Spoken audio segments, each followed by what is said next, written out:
you doing today? Good, doing well. Oh man, you At beat a me friend's to it. house to what? To posting it on Twitter. To You're on it. hold up. I just did like a minute ago. Well, let's see if there you go. Perfect. So here to these people, webcast. Yeah, I'll go over there. I don't have much of a following on Podcaster. I appreciate inching towards greater visibility there. Yeah, man. Some days I'm like, I don't know, like I wish it could be better, like more people used it, and then I'm like, maybe I should go back to Twitter and spend a lot of time there. And then, like 2 days ago, I had a pretty magic moment where I ran into some people from the Arweave community, and I was going down like the rabbit hole of Arweave, and they were just like helping me out answer a bunch of questions, and then I was like, all right, now I remember why I like this platform. Like everyone's like so approachable and like willing to help you and everything too. For sure. Yeah, that's like the best part about being in very developer open source culture. Yeah, exactly. Very collaborative. All right, so let's get to it. Yeah, thanks again for doing this. I know you're a pretty busy person and you're working on a lot of great stuff. I don't want to spend too much time on like your journey, just because I feel like we're gonna need a lot of time to get into like Revnets and what it is. I'll include some documentation on like you and everything, but if you could just do a quick intro of who's Jango, feel free to dox as much as you like, and when did you get into Web3? Sure thing. Yeah, long time coming. Super glad to be here talking to you. Anytime folks give a little opportunity and patience and bandwidth to dive into the RevNet puzzle. I always find it productive. You can kind of start poking at various aspects and things, and kind of I learn as in so doing too. I started working on Juicebox in 2020, and it was kind of a happy accident. I was really curious about how to program business models in more interesting ways, and was working with banking APIs at the time, and then was living with someone who was working at Coinbase, which kind of gave me the crypto exposure more from the speculative side, and realized quickly in DeFi summer, reading some of these lending contracts, that this is the way I need to be thinking about and expressing a lot of the ideas and concerns that I had with regard to business models. And I started writing Juicebox with a bunch of friends and doing so in the way that I enjoy doing it, which is in the open and collaborating with and supporting those who came in and wanting to contribute. And then a lot of those ideas turned the main use cases into fundraising, a fundraising platform to kind of take in funds and issue a treasury-backed token, and have been continuing that, like yes-anding that journey since. I'm still very much drawn to the programmable business model concept, and now through the lens of these past few years of being in crypto and seeing a lot of these experiments show up. And yeah, super glad to be here. Working with, I had the chance to work with some great people along the way, and excited to meet you and continue that journey. Yeah, no, I've heard a lot about you from nouns.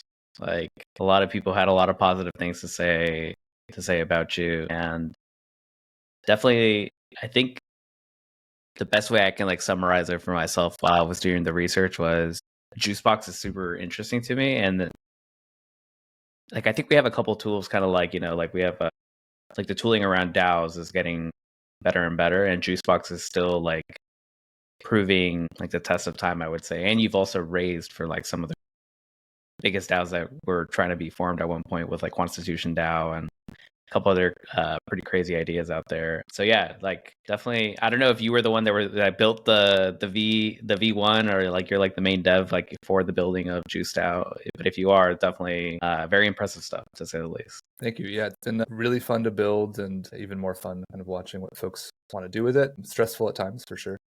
Yeah, That's part of it. Yeah, I'm sure. But yeah, I mean, spending a lot of time architecting, building, testing, and then when it's in the wild, you just have to trust your work and just go for it and not hold back very much, but then kind of go into the next phase of research to support the next generation types of applications and platforms and businesses. And there's some things you can control and some things you can't. But it's the general problem of tokenizing money, and what does that mean in a world where I think we've come off a lot of like slop coin type things where there's meaningful attention and activity, but what does it really mean underneath the hood? I think that really draws me in, and Juicebox has been such a great playground to experiment with these models, and yeah, and continues to be that, and now more explicitly through the lens of Revnets as a specific type of Juicebox, but yeah, it's one of many possible types of token experiments.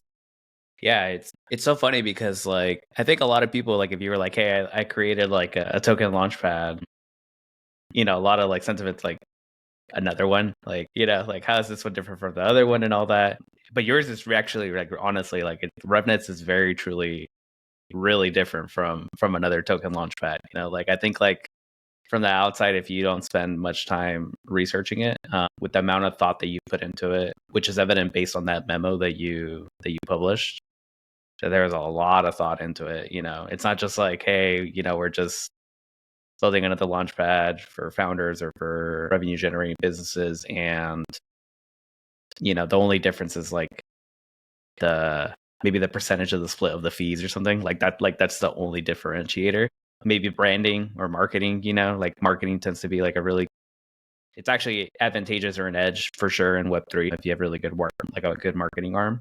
But yours is actually like legit. It's actually very different. Like there's very few token launchpads out there that are really experimenting with new things. Like I would say that it's like the closest thing I could think of for me personally, in terms of trying new things, would be on the Solana side of things with MetaDAO, like in their token launchpad now that they're experimenting with that and how it leads to a DAO. I know it's a little different because we were getting into it where I was like, and we could dive into the example that I have in mind because I learned by examples. Sure, yeah, So, great.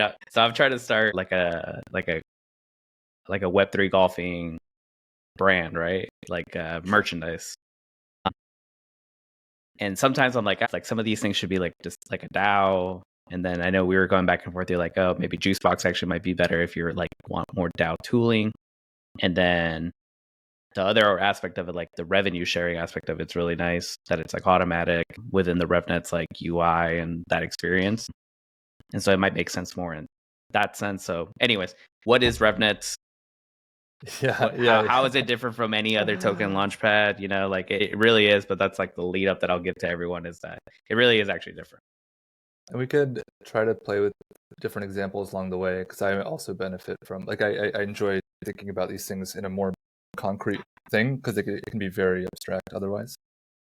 The way I think about it is most fundraises or kind of token plays over the past few years has been money comes in from some dimension. Sometimes it's VCs and some backdoor agreement to create liquidity, or sometimes it's in the Juicebox case, in the vanilla Juicebox case, the money goes into the pay terminal, and then your project tokens go out, or they get created and then airdropped, and then the money that comes in, like the ETH or the USDC that comes in, just gets paid out to the team to operate with.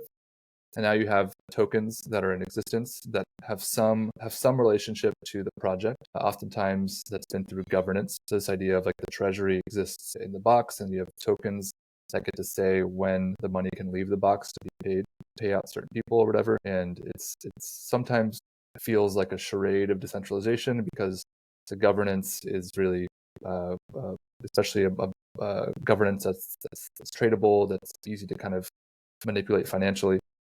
It's still kind of power aggregating there. And then the money that is fundraised is always at risk. And the money that's in there doesn't really back the value of the tokens. It's just kind of this governance relationship, or no governance relationship, and the tokens are just air and a meme, kind of a market energy. And then the money still is being used to kind of operate with.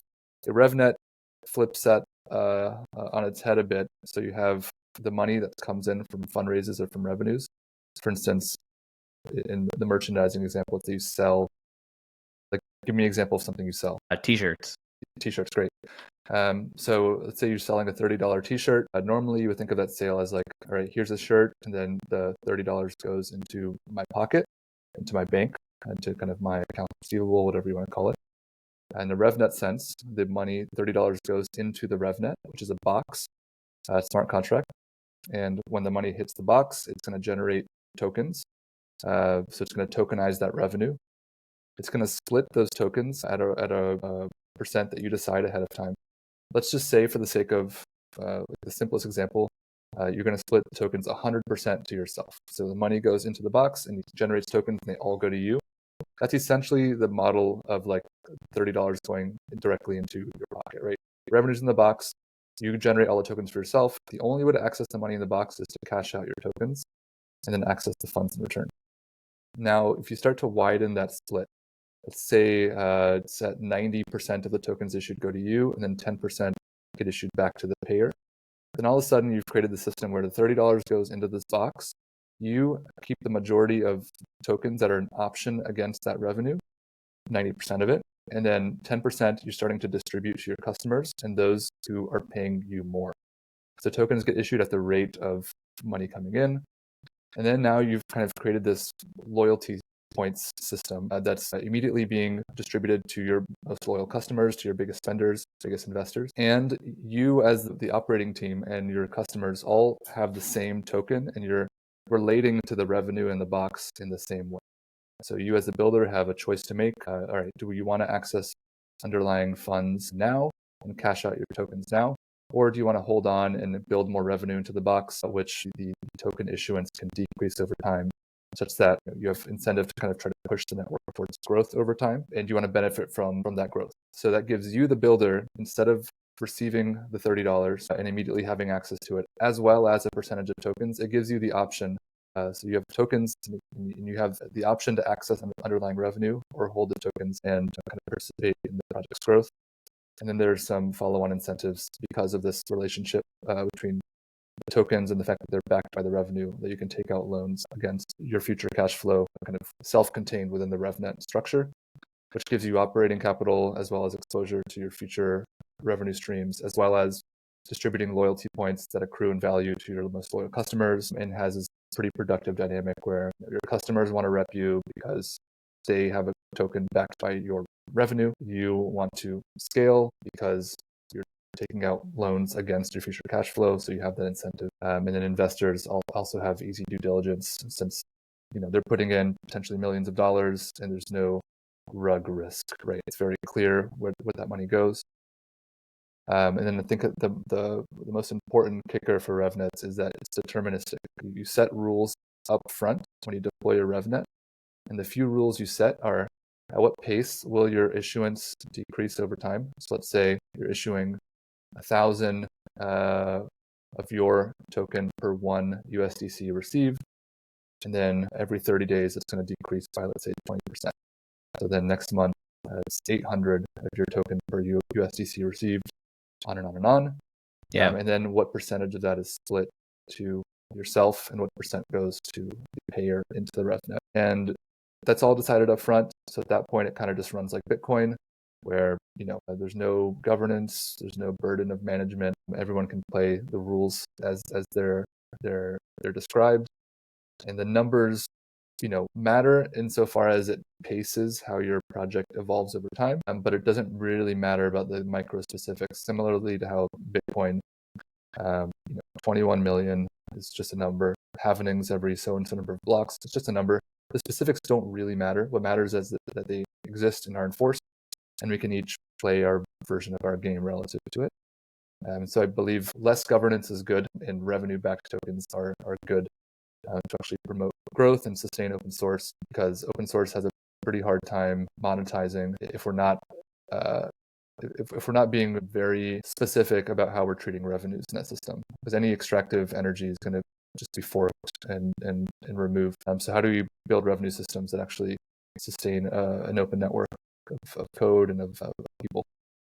I think that's what I liked about Juice, going back to JuiceDAO a little bit, since I haven't launched a Revnet or anything, but just when I was looking at JuiceDAO, when you gave me that insight, hey, maybe you want to go to JuiceDAO, I like that the fees are upfront and transparent, because it should be, like you said, I'm at the stage where I want to see people succeed, and it's almost better that you guys, not you, but just the collective you of developers, kind of figure out what sustainable looks like early on, you know? Like, I think it's almost like worse sometimes. Maybe, I don't know. Depend. Some Yeah, MBA it could depends. argue to me the difference, but like, you know, like it being like, hey, it's open source, it's free. And then 5 years down the line, you're like, actually, JK, we're gonna roll back certain features and make them premium. Like Strava's doing this. I don't know, like it hurts a little bit more, or it just feels a Yeah. little shisty or shady, I would say. And versus like, hey, you just tell me like right up front, you know, it's like, you know, 2% of X going forward. And maybe there's like tiers based on how much like revenue you're like putting in it or whatever. It's just better for me. Like it gives me more confidence that like, hey, you know, if this thing really works, you know, it works for you, works for me, and you guys are still around, and you know, projects just die constantly in the space.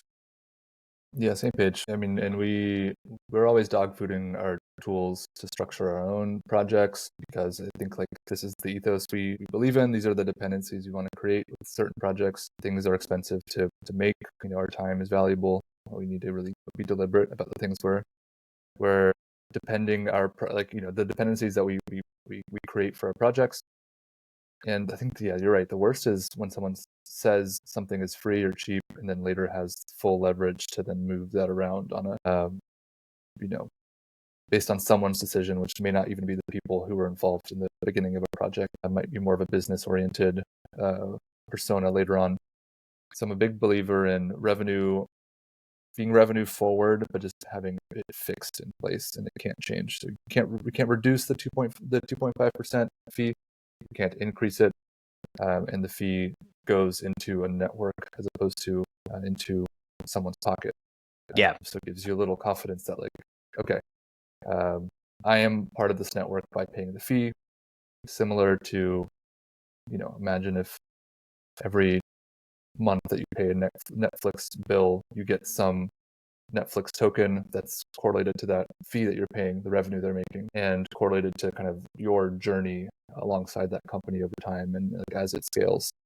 I think that would be a better fee that most folks would kind of evaluate our current state of market, of capitalism, of consumerism, and feel kind of more a part of it, feel a sense of belonging in that system, as opposed to a system where I think like there's consumers on one side and there's the backdoor kind of stock model on the other side, and then a bunch of private things in between that no one has access to or a lot of clarity behind.